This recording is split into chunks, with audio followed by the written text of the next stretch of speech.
How is everyone? I hope you're all well. You amazing, beautiful, wonderful people. This is video two of possibly 3. I did a video earlier this morning. You may have missed it. I must add, you're looking absolutely amazing today. Must have been that midweek hump yesterday. Good on you. Anyway, what we talking about? Well, it's official. Liam Payne. So we have a look. Liam Payne has officially arrived back in the UK. Quite sad, isn't it, when you think that the last time he was on the aeroplane, he was jetting off to Buenos Aires, probably looking to do stuff that would concrete the rest of his life. You know what I mean? He was with his partner. They were apparently planning on getting married next year. He was over there in order to sort his visa out in order to be able to go over to the States, and that was his reason for being there. I know he stayed at he went to Niall Horan's concert, but the purpose of the visit was to go to sort out his future. The future was looking bright for him. You know what I mean? It was looking bright. But then the media would have you believe something different. They would have you believe something different. They would have you believe that what actually was happening was Liam Payne's life was in a downward spiral. He was in a downward spiral. That seems to be the narrative that's being pushed. And the title of this video today, this one, video 2, remember, is Stop Making Excuses. We need, as a society, to stop making excuses, because we do. I see it in the comments. All the time. Like we talked yesterday about the death clause in the music industry, and I had people saying, but the music is owned by the labels. That's always been the case. Well, that's a fucking excuse, isn't it? That's an excuse, because what you're doing is you're saying that's how the music industry works, but you're ignoring the problem. You're ignoring the problem that it would seem to suggest that these artists, these individuals, these humans are being exploited by an industry that only cares about making money. And I think that a lot of the time we ignore things, and it isn't just in situations like this. We ignore things that don't affect us. Do you know what I mean? It's very easy. I say this all the time, don't I? If you don't have skin in the game, it's very easy to have an opinion on something, but you're basing your opinion on a situation that you have no skin in the game with. So there is no repercussions. There's no real...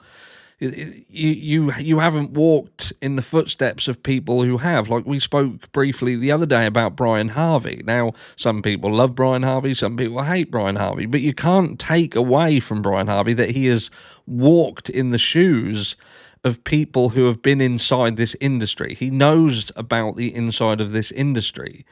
And Brian Harvey, you could almost say, is an exception to the rule. He is potentially someone who should have perhaps lost their life. Liam Payne had done an interview with the Diary of a CEO, and part of that, he had discussed the fact that he had got out of the industry. He had survived it. And that seems to be the issue. It seems to be that when he was in the industry chipped away at him. It turned him into a person who he struggled to be, but he got out. And then he had this song, and he hummed and hawed about it, but ultimately he went back in. Now, the excuse people will make was, well, he had a choice. It was Liam Payne's choice. He chose to go back into it, and he could have said no. But society isn't that easy. Things aren't that simple, because society demands something of everyone at every level. Even the non-famous people out there is a demand. There is something that society demands from us. Like if you have children, and you will know this, even though you have a choice to bring up your children in a certain way, society demands something of them. That is that they have to almost keep up with the Joneses. Do you know what I mean? They must have the latest tech. They must look smart. They must wear the in shoes, the in clothes, the in brands. And that's all right for people to turn around and say, yeah, but you don't have to follow it. But you fucking do. You do, or you're ostracized. We see it all the time. We see it. Why do you think that schools have uniforms? And even that situation is being exploited to fucking death, because now they've got the uniforms in place. They now price them at a point where it's ridiculous. People can't even afford to pay for the uniform. But that's a video for another day. Point being that uniform was about uniformity. It was so everybody was equal. Everybody was equal in the schools. There wasn't people who you could tell were the wealthier ones and you could tell the ones who were the poorer ones. That's what it was all about. Do you know what I mean? And you know, anyway, I'm going off on a bit of a tangent. Point being, society demands something of us. And Liam Payne, whether people like it or not, he was part of an industry that had demands. He had gone into that at a young age, and it would have had to have been his parents who made a lot of the decisions for him, even though he was 14, 15 years old. Who at 14, 15 years old knows what is good for them, knows what is the best for them? But that's by and by. We can point the fingers and say, look, people could have made a decision not to do this or not to do that. But in a society that deems that we should be doing these things, isn't it right for us to hold accountable the overlookers, the overseers, if you like, the people who are behind the CEO's chairs, to make them do better? You can't turn around and say, but they chose to be a part of a shit and dangerous industry. You can't say that. You can't turn around and blame the person who has gone into something and fail to address the industry itself. You can't do that. That's like saying, well, you want to eat healthy, but you can't eat healthy because it's more expensive to eat healthy. You can't turn around and say, well, they chose not to eat healthy, so they're fat, that's their fault. You got to go to the industry, the food industry, and say, why is it that you can buy 100 chicken nuggets for £2, but if you want to eat healthy, what I class as healthy food and a healthy living, costs you 10 times that? That's the society we live in. That's the world we live in. But anyway, we need to stop making excuses. Liam Payne, from what we can tell, his life was moving in a positive direction. It's weird when you say Liam Direction, talk about Liam Direction, Liam Payne, and talk about direction, one direction, all directions, that direction, this direction. Liam Payne's life seemed to be on a trajectory that was moving in a positive direction. But the question is, did he pose a risk to anybody? Was there a potential that with his want to speak and his willingness to speak and be so open about the struggles and the things he had seen and he'd heard, was there a potential that something that he could say, something that he could do, could pose a risk to someone? Because the way that this is all the video I did earlier today, it shows that there's still an ongoing investigation. We don't know how that's going to be concluded, but apparently there's an ongoing investigation, and one of his friends' homes has been raided. And we know that the items that were found around Liam don't seem to be native to Argentina. It seems to be more of a designer situation that is more sort of seen elsewhere. And we have a situation where the Liam Payne death itself happened so rapidly. We've got pictures that seem to depict him fine. We've got eyewitnesses that would seem to depict him as being fine. And then very, very quickly it descended into chaos. That, to me, is indicative of the intent to do this.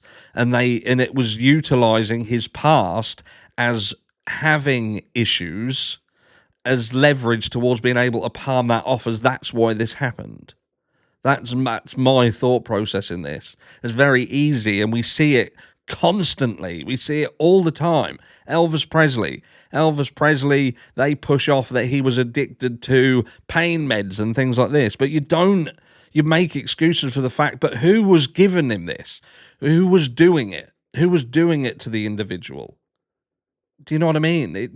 It's very easy to blame the individual and say they were able to make choices, when in reality it seems that that's part of the issue around this industry, and not just this industry. It's every fucking industry. It's every single thing. It's the working class person's issue, that there is a demand that is placed upon them, and people think that they have a choice, but they don't. Like, people will get into a job. Like, I spent 13, 14 years in retail management and fucking hated it. Fucking absolutely detested it. Destroyed elements of my life. And people would turn around and say, well, you didn't have to do it. But I fucking did have to do it. If I wanted to pay bills, if I wanted to keep a roof over my head and my children's head and put food on the table and pay the bills and not fucking be going to prison for not paying taxes and things like that, then you have to do it. And it's no different for people like Liam. That's the industry that they went into. That was what they went into, and they probably went into it with a degree of naivety because of the things that are hidden. And once you're in it and you're balls deep in it, it's then too late. You're in it. You're up to your fucking neck in it. And then and sadly, some things you get carried away. Like, if you're in a high-paid job, then it's the high pay, the high salary that retains you there, because you get used to it. Your lifestyle becomes attached to what you're earning. So then you do end up staying late. You do end up missing the first steps that your child walks, because you're tied into earning this money to retain the lifestyle that you've become accustomed to. And then you look at the industry, like the music industry and the film industry, things like that. They become accustomed to that lifestyle. So it's very hard. How can you say, if you're unhappy at work now, if you're someone who don't go into fucking work every day and you absolutely love your job, you fucking buzz off it, you jog into work, hey, I'm here. If you ain't that kind of person, then you can't criticize people like Liam Payne, because that's no different. That's just the job he chose at a very young age, and this is the repercussion to that. And it's no different than there are repercussions to working any fucking where.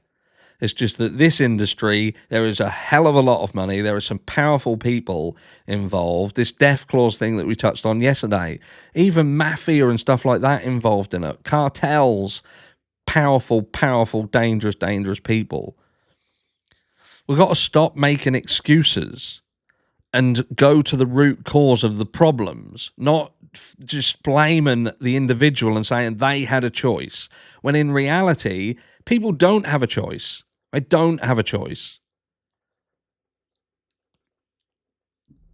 Tell me down below, are you in a job that you fucking hop, skip, and jump to every day and you love it?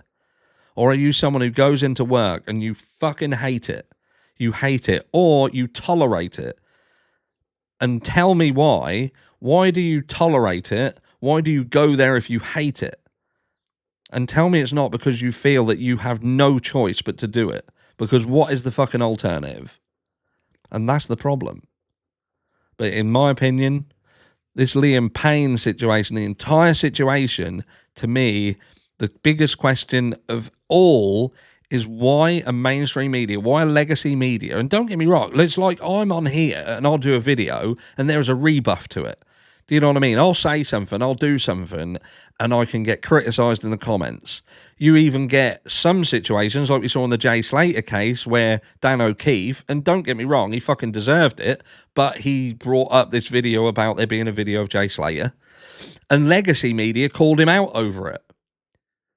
Do you know what I mean? But there isn't anybody of any power calling out legacy media. They can say what they want, they can do what they like, and nobody gets to rebuff that. They don't get to rebuff it. And if you're a person who the only news that you get is via legacy media, you don't go to social media, you don't look at alternatives such as X and places like that. Don't get me started on fucking TikTok.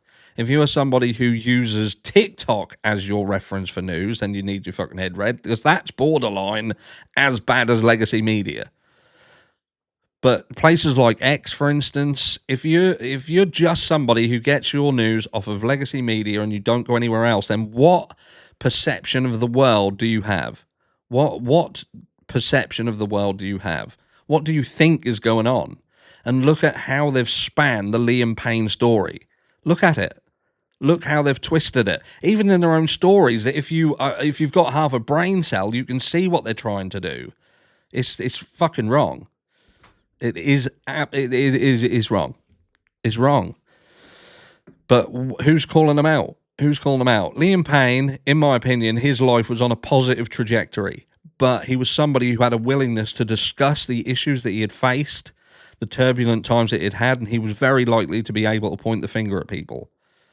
He seemingly went to Argentina in order to sort his visa out because he was going to spend his life with this girl. That's another fucking thing. Do you know what I mean? Sometimes you just make bad choices. Maybe he made a bad choice. But then from that situation came another situation. And the situation was that he ended up, in a very short space of time, he ended up dead. And that doesn't sit right. And there seems to be an effort to try and make it look like it was just his fault. He had a son. He had a son who he absolutely adored. And we've got Christmas coming up, and he had specifically said about spending time. He made a point of spending Christmases with Bear and Cheryl. They lived very close to one another. They would spend Christmases together. What happened to make that descent so fucking quick? Even if you want to blame whatever was on the laptop that he read, that he supposedly then smashed his laptop up, whatever, if that's even a thing, what was it? What happened that made him descend into so much chaos so quickly? And if they're now raiding a friend's house, then what sort of a friend would have facilitated that descent into chaos? Because that ain't a friend. And when they are specifically saying that it's a friend, that paints a very stark picture of what Liam Payne's life was like. So you can't blame Liam Payne. You can't. And it's like what I always say to people. If you're a person and you've got people around you and you are successful, dangerous people come out.